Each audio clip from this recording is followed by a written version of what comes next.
Hello, my name is Kylee Gardner, and this is my analysis on Japanese internment. The events that caused Japanese internment in the United States can be pinpointed to the bombing of Pearl Harbor. When the Japanese bombed the naval base on December 7, 1941, over 2,400 servicemen were killed and over 1,100 more were injured, all in hopes that the Japanese could cripple the United States military for years to come. This action caused us to abandon our prior isolationist approach to the ongoing war and put us into the fight. Already, Japanese citizens living in the U.S. before the Pearl Harbor incident were being looked at and treated differently by Americans, but it didn't help that the FBI had also been tracking foreigners, including those of Japanese descent, who were suspected of being enemy agents. The bombing and the suspicion of espionage by this one group is what caused Japanese people to be seen as a danger to society, causing President Franklin D. Roosevelt to sign Executive Order 9066 in February of 1942.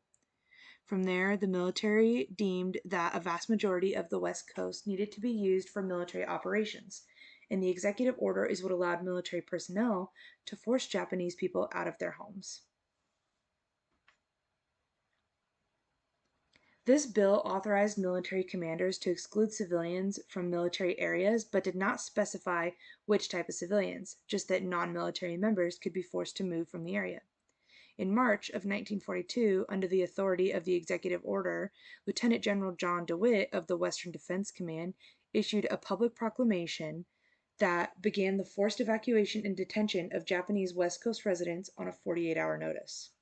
A few days before this, Congress passed a law that stated anyone who didn't comply with the order would be charged with a misdemeanor and sent to prison.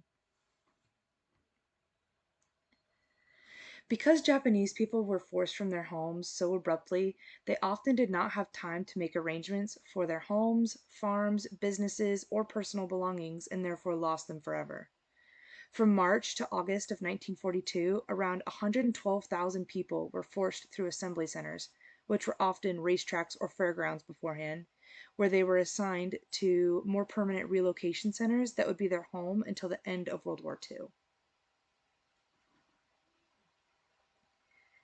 In these camps, 4 to 5 families would be together in one army-style barracks with all of their belongings for nearly 3 or more years until the end of the war. Although their lives were disrupted, they still made time for socializing, school, and taking on some familiar routines. However, sharing limited bathrooms, eating together in common facilities, and having little opportunity for work in the areas they were sent to did interrupt other cultural and social patterns. Despite their terrible treatment by the U.S. government, a combat unit of Japanese Americans were assembled to fight in the European theater. This group became the 442nd Regimental Combat Team and became the most highly decorated of World War II, showcasing their true patriotism to the country that put them in internment camps. By the end of the war, the internment camps were being slowly evacuated and torn down. Many Japanese Americans went back to where they originally came from. However, a large majority of them spread out across the country to find new opportunities. In 1988, President Ronald Reagan signed the Civil Liberties Act of 1988, acknowledging the injustice of internment, apologized for it, and then gave $20,000 cash to each person who was incarcerated during the time.